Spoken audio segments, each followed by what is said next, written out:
righty. You good? Yep. Thank you guys. Thank you for being here. Thank you, Belgard, for having us.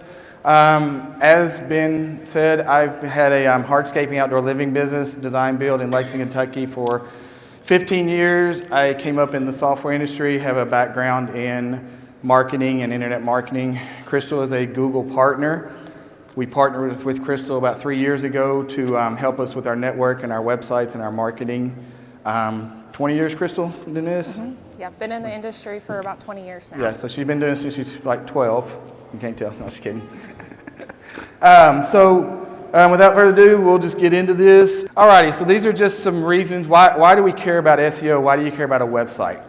So even if you're getting the majority of your business through referrals, you can bet that customer, if their Aunt Betty or whatever says, hey, you should use this company, I have a friend that uses them, they're going to try to research you before they call you. They want to learn about you. So how are they going to do that? 9 times out of 10, they're going to go to your website, Facebook page, or something like that. So that's what we're going to kind of talk about here is how to get found online and what matters. So 90% of online searches occur through Google. So we're going to talk about Google a lot here. The fact of the matter is there's more search engines out there. Less than 10% of people actually use Bing, Yahoo, and those type of things. So Google's pretty much cornered the market with that. Yeah, they're the king. When you have Safari, it's automatically even Google as well now. Right. 46% of all Google searches are looking for local information. So we're going to talk about local SEO versus national. For me, I market Lexington, Kentucky. I could care less about picking up a customer finding my website in Chattanooga, Nashville, any place like that. So you want to target people that are looking for your services in your area with that. 61% of mobile searchers are more likely to contact business if they have a mobile-friendly site. So what's the percentage of people that search on a phone versus a laptop? It's pretty high. Oh yeah, it's over 80% now. Yeah, so if you're on your phone, and most of you guys are this way, if you search on your phone and you have a website that's 5-10 years old, and that website comes up all jumbled, they're going away from it. They're not going to spend any time on that at all, try to fight through it, because there's other people out there that can do that they can find. Just to give you an idea, Google completely shut down Best Buy about 3 years ago on Black Friday because their website was not built mobile first. So if your website's not mobile friendly, Google now puts up a DNS that just says it's not secure, it's not mobile friendly, and tells people that they shouldn't even go to your website. And we're seeing that more and more often. 80% of people actually even admit that they judge a business by their website alone before they ever call them or make any kind of interaction with them. It's kind of like your storefront, especially if you don't have a storefront. Right. So it matters is what we're trying to say for this. These bottom statistics were really, I just picked these up last week, really were eye-opening to me. 92% of searchers will pick a business on the first page of local Google search. So if your website's not on that first page, more importantly, not in the first 3 to 5 results, they're going to go search for something else. They're not going to scroll down, and they're definitely not going to page 2 to try to find your business. So having that response and having your Google My Business and that type of thing up there for customers to find is very, very important for your thing. In fact, this number 6 right again after gets less than 2% of the clicks. So if you're scrolling through and looking at things, when you get to number 6, if they don't find what they want, they're going on. People are impatient nowadays. You know this from your customers. I see it every day. They want it. When you sign a job with them, when can I get it done? They want it tomorrow. They don't want to wait 4 or 5 months. Same thing when they're searching for somebody with that. Yeah. So it's and a clicker working. You have to be quick to respond as well, because if you're not answering your lead forms, you're not answering your phone, they're going to the competitor, and because they want it and they want it now. We have everything at our fingertips, and when we make those searches, if we don't get what we want, we just immediately go research again. So this is an example of what H2O Designs does in our digital marketing. Obviously, we do show it pretty well in our area. All these pictures you see here, you'll see on the screen, they're from our website. So our images on our website are optimized. So how many people go, if they're looking for an outdoor living area, they want to see pictures. They don't want to see results or something like that. So they're going to click over to the images. You probably do the same way. If you're looking for whatever you're looking for, a truck or anything like that, you're going to want to see what that looks like versus just seeing the results first. And I do that a lot. So when they click, and these images are all clickable. You all probably done this in Google before. So that's a direct lead to our website for the customer. They say, oh, I love this outdoor kitchen area. I'm going to click on that, and then we've captured them. When they're on our website, they have our phone number, they have where we work at, that type of stuff we're going to talk about here in a little bit. Yeah, and this is a great time if you all want to get your phones out and make a search for your top service in your area, or you can just search the service alone and you'll see that Google actually already knows your main home location. Sometimes if you have that turned off, it'll search in this area too, and we'll come back to that in just a little bit in this. Yeah, so what you're saying, just like patio installer, your local town, Lexington, Kentucky. And what we want to see with that, we want you all to do an honest evaluation. And this is hard to do. It's hard. I talk to people all the time. When you look at your website, would you hire your company by looking at your website? If you knew nothing else about yourself, would you hire your company? That's what we're going to talk about. So also, real important, we're going to talk about that as well. Google My Business. It's free. Most of you probably have a Google My Business page. This is Google My Business. It's also called Google Maps. There's a lot of people that don't understand that, but this is your local SEO. Yes, so that's free, but just because it's free doesn't mean it's done right. So we're going to talk about the things you need to do on your Google My Business after you sign up for it too in a little bit. And then those are your organic results down below there, and you can notice where the stars are. So when somebody searches for outdoor kitchens design Central Kentucky, my Google My Business is there, and I have 3 of the top 4 results that are showing up. One of those results is a listing page on Outdoor Network Services, which we'll talk about in a little bit as well. So that customer really, truly has no option if they want to click on somebody here, but to click on me. So this is just what we want you to Google with that. Look at this while we're talking. We're not going to spend a lot of time on this. If you don't find yourself when you search for outdoor kitchen, Central Kentucky, or your area, patios, whatever your core service is, you failed. You didn't show up at all. If you get 1 result, that's good. The customer has a chance to find you. This is also a great time to think about if you're doing radio or any traditional marketing, magazines, anything like that. A lot of times if people hear something, they remember the service that sparked their interest, but not the brand and the company's name. So then they're going and they're searching outdoor living or whatever it is, and you could be sending a lead directly to your competitor. How many of y'all have wraps on your truck? Lettering, wraps? So if you're driving down the road, that person has 0 chance really when they're behind you or whatever. They're not going to pick up your phone number, most likely. They're not going to pick up your website. They're going to look at this pretty picture and say, I want that. They're going to get home. They may remember your name and Google your name, but they're definitely going to remember that picture and start looking for other options. So this is where this comes in handy. 2 results really good, 3 more results excellent. Okay, so we're going to talk about SEO. What is SEO? It's a huge mystery to everyone, so we've broke this down in very simple layman's terms. And 46% of SEO is your website, how it's built, how Google reads it. And so you can see here 12 to 15% is the infrastructure. Is it mobile first? What is the security like on it? How quickly does it load? How old is your domain? The age of your domain really matters because that is a huge portion of where your SEO actually lives at. Even if you get a new website, it's still remaining on the time that you've had that domain. 7 to 10% is on site, so that's technical things you hear about like meta tags, keywords, schema markups, URLs. 18 to 21% is on-site content. So even though you look at a website and it has all these words and you think, good God, nobody's going to read that. Why do I have to write that? Well, the average page to show up on Google is 1,890 words on a page, while only 1 to 3 of those words actually rank to get you found. So for every service you offer, you need to have its own service page built inside of your website. Moving on from the website itself and that portion of SEO, you can see down on the bottom here, 20 to 23% is engagement. So what do the people do when they get there? Are people just bouncing from your website? Does your website not load fast enough? All of those things. Are they filling out a form? Are they calling? All of those things are engagement and are recognized as well.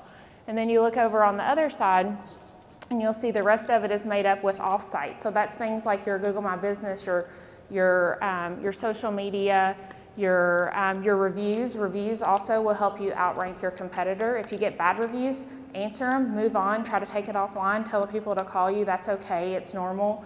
But you want to have a lot of reviews because that's how Google is also ranking you in your SEO.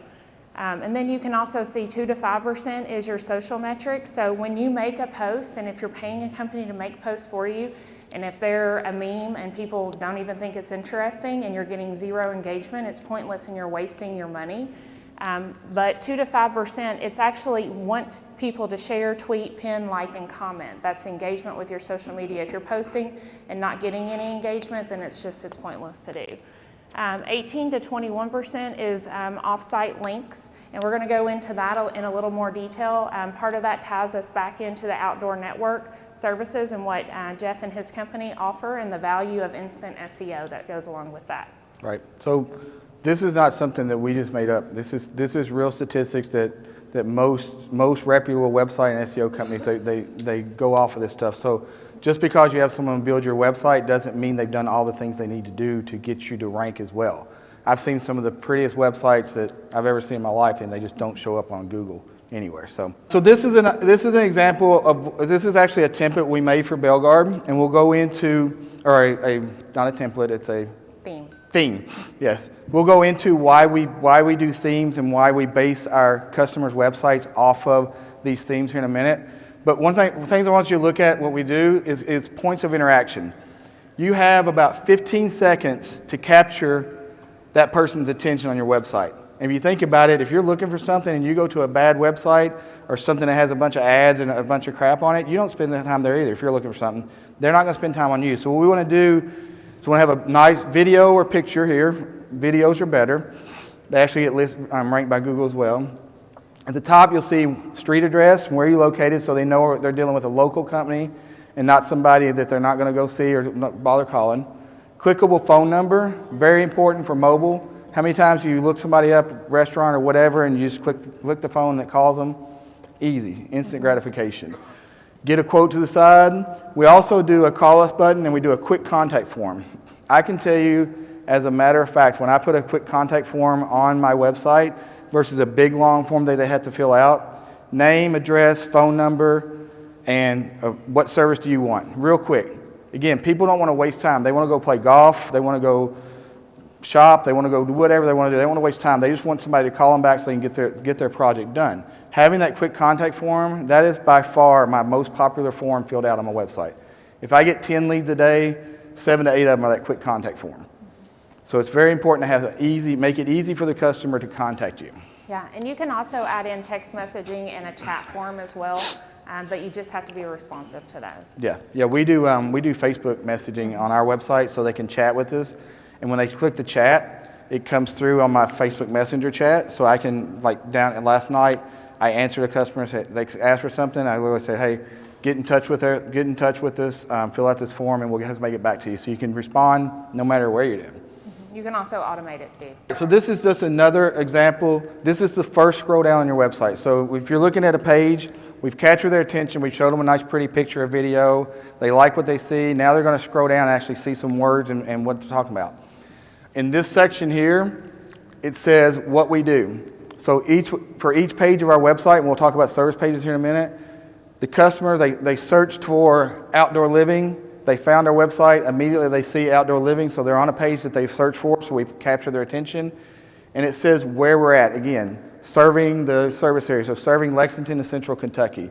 So again, the customer immediately knows that you do what they're looking for, you do a good job because you have nice pretty pictures, and you're in their area. You've checked off the 3 boxes. For that customer serious, they will call you and ask you to come quote your job or bid your job with it. Having a website, the homepage, I see tons of websites of contractors, competitors around the country that have a homepage, and that's all they have. One page of the website. Google will search and rank every single page of your website separately. So if you just have one page, you have one opportunity to capture the 8 different services that you actually do. You're trying to cram. It's like when you meet a customer and you throw up on them and tell them everything you do. You're not getting anywhere. So if somebody searches for retaining walls and they land on your homepage and have an outdoor kitchen there, well, they don't want an outdoor kitchen, so they go away.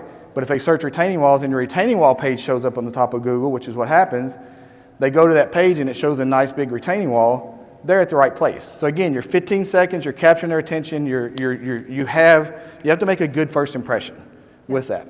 So what we do with our design, I'm sorry, go ahead. I was just going to say, to add in there, that whoever you go with, whoever your web development company is, do they guarantee that they're indexing all of your pages with Google? Because that's something that's really important. Yes, yeah, there's certain processes. Just building the website, there's web developers and there's SEO experts. And what a lot of people will do is they'll develop a nice website, like I said, but they won't submit it to Google, they won't monitor it, they won't watch it. So it's kind of like, I compare it to having a Ferrari and it's parked in your garage all the time. So if you have a nice Ferrari and it's parked in your garage, everybody that comes over to your house, so if you tell somebody about your website, they go directly to your website, say, hey, come look at my nice car. You have it there. No gas, no nothing in it. But if you're driving that Ferrari around the streets, everybody's looking at it and seeing it, and everybody knows you have a Ferrari. Same concept with the website. If you have a nice website and you're not showing up on Google, you have a Ferrari parked in the garage and nobody knows they have it. Yes, sir? What does it mean when you say indexing websites so we can talk to our developer about it? You just want to say, you can do the research yourself, like we just did. Google your services in your area and see if you show up, and you can call your website company and say, hey, I'm not showing up for these on this, and they may say, oh, we targeted, they could say one or two things. Oh, you have to pay an extra $500 a month to get that, which is what a lot of people will do. That's why they sell the SEO services separately. We include it in our packages. Second thing they may say is, oh, we're targeting these keywords, not the keywords you search for, and then you say, okay, I think they'll type. Google searches and indexing is a word matching game. It's a game. Google doesn't tell you, hey, you have to do this, this, and this to get ranked. You can read all day on the internet and everybody's guessing, all the major companies, and that's what we do. We do educated guesses on what people will search for. And one of the biggest things that we do on our onboarding process, we're still going on time, what we do in our onboarding process is very important. In Kentucky, people reference Lexington and Central Kentucky. Okay, that's kind of what they associate. So if they search for a heating and air company, they're typing in that. In Minnesota, I had to learn all this as we started doing people across the country. And we have customers all over the country. In the Minnesota area, it's Twin Cities, Minneapolis. No matter if they're 50, 100 miles away, they still target those words because that's what customers search for when they're searching for things. That floored me because I'm not going to drive 100 miles to do a project, but they actually do it. So, and in New Jersey, they're just different than anybody. They do counties. Yeah. So people still don't realize that Google knows their location and that it will automatically pull it. So the searches, so I use something called a keyword planner, so I can go into your area and see what searches are being made, how people are searching in your area. And when we do that, we see that people are still searching by that region or that city, and it's different in every location, and we're able to see that data. Yep. So we're spending a little bit of time on websites, and we're going to get into the rest of this stuff, so don't get bored with the websites. But the reason why we're spending so much time talking about websites is 46% of the algorithm that Google uses is based on your website. Any marketing you do, Facebook, paid ads, whatever you do, you're leading people to your website. So it's a reflection of your company. So it's, in my opinion, it's one of the most important tools that you can have for your business to tell people what you do. So talked about the service pages. So it's very important instead of having a one-page website or have a multi-page website. So you're going to pay more for a multi-page website, obviously, because there's more time and effort that goes into that versus a one-page. But that's one thing you need to look at as well. So this is an example of a bad website. And some of you are looking at this and saying, oh, this isn't bad. They have nice pictures there. They have their gallery. They have their landscaping. But here's why it's bad. It's not responsive. It's an old website. You bring this website up on the screen, and it's just jumbled on the screen. You have to scroll around. There's no location area. If you look at this, you don't know what they do, other than the 859 area code, and you can kind of put it together. And this company, I actually know this company. They do great work. They do phenomenal work in the landscaping and stuff industry. They're a good company. Their website just not telling their story. No way to contact. Clickable. There's a phone number there, but if you go to it on the phone, you can't click it. So how hard is it going to be to call that company if you're trying to flip back to your phone app? Okay, it's 859-223. Shit. What was the last four numbers? How many of y'all have done that? Raise your hand. I do it all the time. I can't remember nothing. No email, no way to contact via email, outdated, etc. So even though this looks nice, it's not engaging, it's not doing what it needs to do, and this customer's getting frustrated and they're going to another website. Here's the quiz. Ask yourself. And again, you have to be totally honest with yourself. This is what your customers are seeing. Is your website ugly, hard to navigate, or is it good, responsive, and you can click on it? I mean, that's some real stuff. 80% of the clients judge your company based on website appearance. I think you mentioned that earlier. That's very important. So they're going to judge you. That's your first impression. Before you ever pull in the driveway, before they call you, they're going to go to your website and say, does this company do good work? So I've seen, how many pictures have you seen when people send pictures in for you of a job that's done, like it's a nice job that's done, but there's tools laying everywhere, there's dirt, no landscaping. If you're going to post pictures before and after, you don't need all the in-between. People that are buying your services don't care about the in-between. And they don't care how hard you work, honestly. They want a hard-working company. But, okay, yes, sir. Do you really need before pictures? Yes. Waste that 50% on something that doesn't look good. Before and after pictures, there's apps and there's slider apps you've seen where you can slide the before and after and stuff like that. I personally think it helps people in that they can see the before picture and they look in their backyard and it's like, crap, that looks just like my backyard. It makes it not seem stock if you show a before picture. That's the one thing with it, is it makes it not seem stock. But other than that, you don't have to post a before picture as long as you're showing your work. Google also knows if you're using a lot of stock photo now. Something else great about that the Outdoor Network Services brings to the table is that they've been in your industry. They have tons of pictures. If you don't have them, they can provide them, and Google can't read any of them as stock because they're not sold to Adobe stock or another company that's reselling them. So that's something else to keep in mind, as well as content. Yeah, so what she's saying there is like, so if you're a new company just getting started, we all were first year in business unless you took the company over or something like that. You don't have any pictures to show people. One thing that Belgard does a great job of, and all you have to do is call them, they'll let you use some of their stock photos of stuff to show some pretty pictures and stuff like that. One thing I caution, and I do this with everybody when I'm onboarding call, show pictures that you can do. Don't show a picture of a 10-foot retaining wall that's 100 feet long if you've never done it, if you're just now learning how to do retaining walls. You can't freaking do it. And that customer's going to call you and expect you to do it. So you're in one or two positions now, and you've all been there. You either call somebody to help you, or you wing it and hope to God it works. Hope you said that from previous class, right? How old's your website?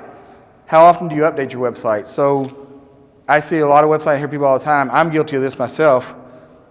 What we do, we offer an hour or 45 minutes of time. So all you got to do is email us some pictures or send some pictures, and we'll update your website for you. 90% of our customers, probably more than that, never do it. Their pictures are 4 years old, 5 years old. When you look at the work you did 5 years ago, is it representative of what work you're doing now? No, it's not. You get better, you hire better people, you do different designs, you do more trending, so you want to make sure you keep your website updated with that. Yeah, and something you can add in is an Instagram gallery, so you can use Instagram as your photo gallery, so it's super easy for you to just post it to Instagram, and then that feeds over to your website gallery. And we'll talk more about why Instagram is so important in your all's industry in a minute. So the rest of these are stuff we've already talked about. Mobile friendly, engaging the clients, is to tell you what you do and where you service, producing leads for you, customer usually email you, can people find your website.